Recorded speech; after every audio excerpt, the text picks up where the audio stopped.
Hey guys, here's my next project. Right behind me is a giant hole in the wall of my house. And that hole continues around the side, down along the bottom, and up, up, up, up, up, up, almost to the attic. Now the reason these holes are in the wall is because I put them there. But the reason I put them there is because there was plumbing outside of the house. And it ran over to the washer and dryer over here. And the electrical used to be just an extension cord running to these things. So I trenched everything underneath and popped up here, and I put an electrical line going to the washer dryer, and the plumbing, which used to be outside the house, I changed it to go inside, feeding my bathroom, which meant carving out a trench. And here's my plumbing line. Here's all the copper connections, and here I have both the electrical going underground and the plumbing coming up through the wall, up, up, up, up, up, and popping out and going into the attic.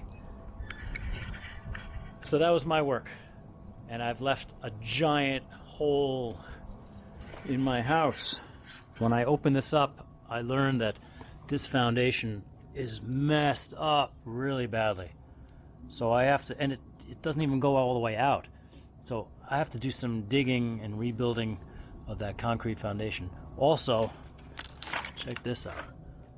Termites got to these studs, so there's very little holding this wall up.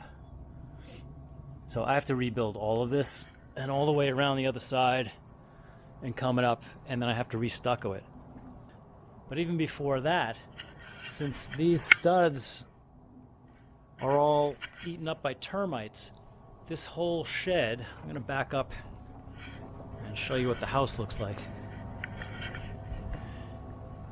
This whole thing is leaning down. Since there's very little holding up that part of the wall, it's sagging. I don't even know what's holding this wall up. I think the mortar on the other side is what's holding it up. So I have a lot to do. And I have to tear this whole wall down and get to the studs and reframe everything, redo the foundation.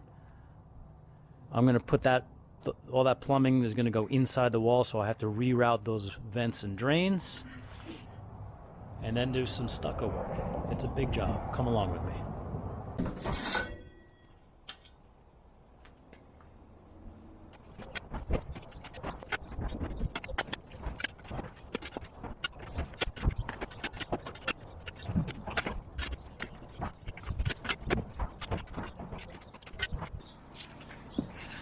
So here's another issue I have to deal with.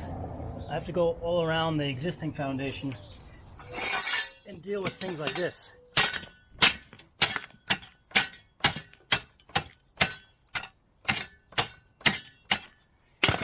Yeah, the existing foundation is junk. Oh boy. Turns a big job into a bigger job. Oh boy.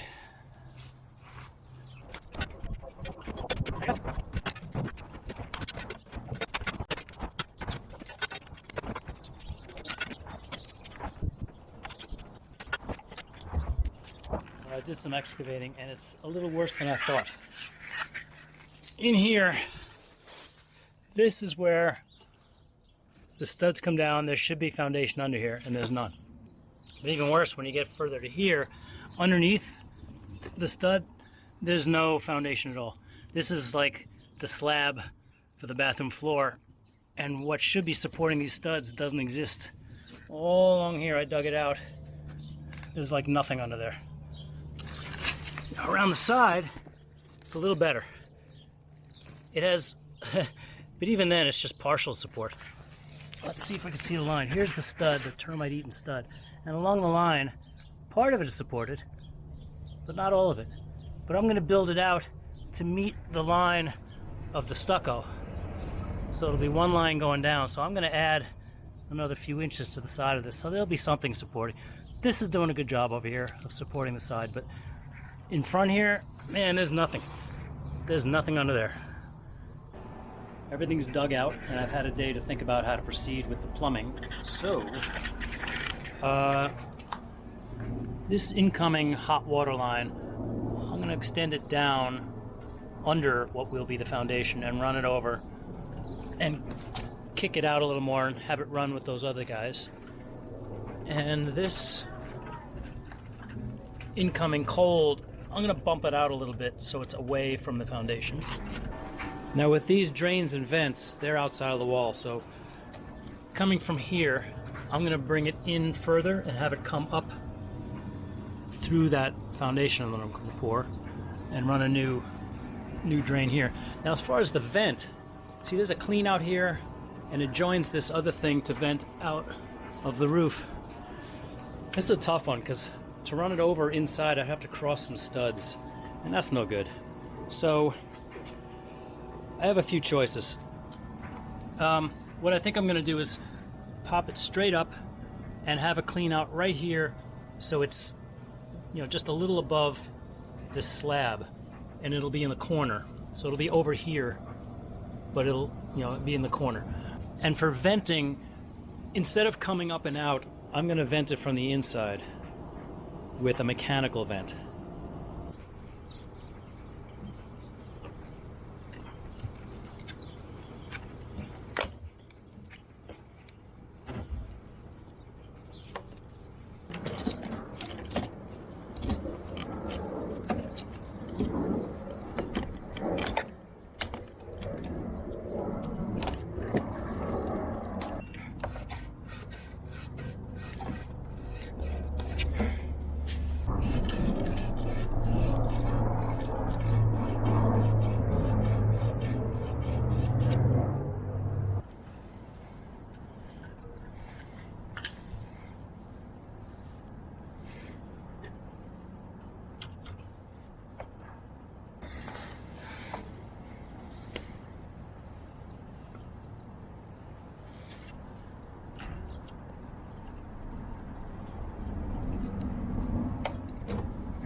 I just learned something interesting. This part of the drain wasn't glued in. Oh, and this is cracked. Oh, that's kind of nice. Okay, we'll fix that. That just cracked. I gotta figure out what to do. This job is on hold. The PVC pipe was stuck into the original steel waste pipe, and this collar around here just snapped off. It was brittle and rusted, so not much is and was holding it. So that's a problem. When it happened, I was a bit lost. Didn't know what to do about this thing. But I talked to my brother, and he said, no problem, no problem. Told me what to do. Said, all right, call me if you need anything. So we have a solution.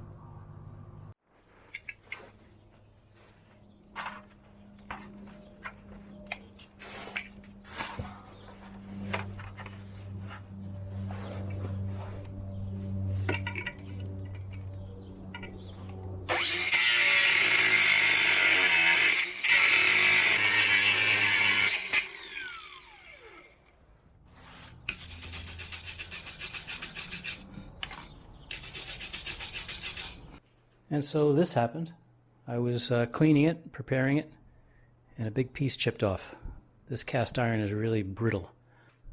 So I cut it off clean at a lower spot, but I'm running out of material. Hey there. This thing is the link between the cast iron pipe and PVC. I've pre-measured and pre-cut and dry fit all the pieces, so I'm just going to assemble them. And I put marks on the pieces so I know where to line them up.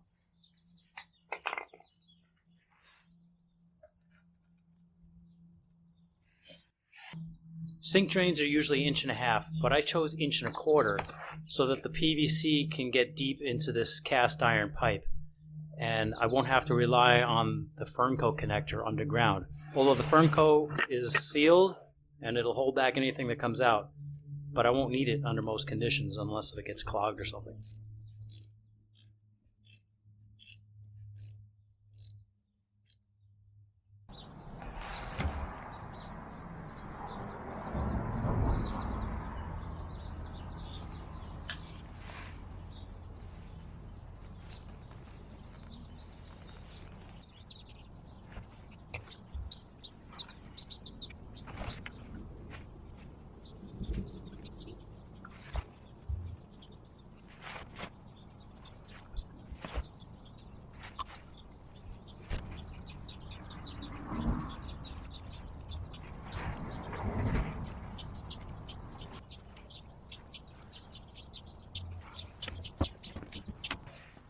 So here's the line of the slab in the corner. This is going to come up right about here, just above the slab. Turns out it's going to be inside the wall a little bit, but it's under the foundation, so this is all going to be embedded in concrete. So I'm going to make a little alcove for it to sit in.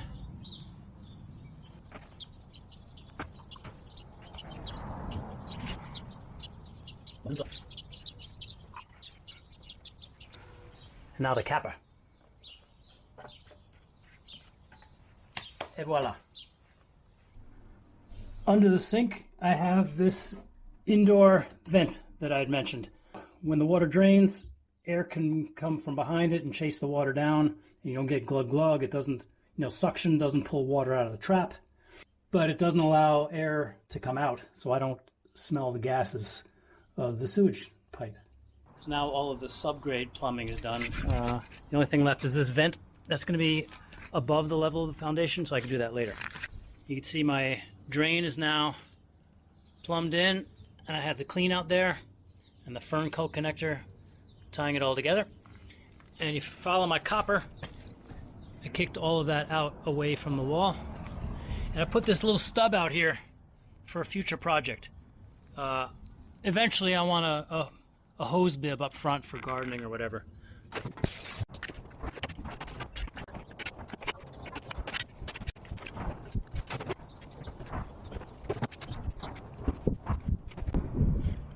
All right, I got the soil back in there up to the level of the foundation, like the bottom. I'm gonna compact it some more because I want it nice and tight, and then I'll make up the forms for the concrete.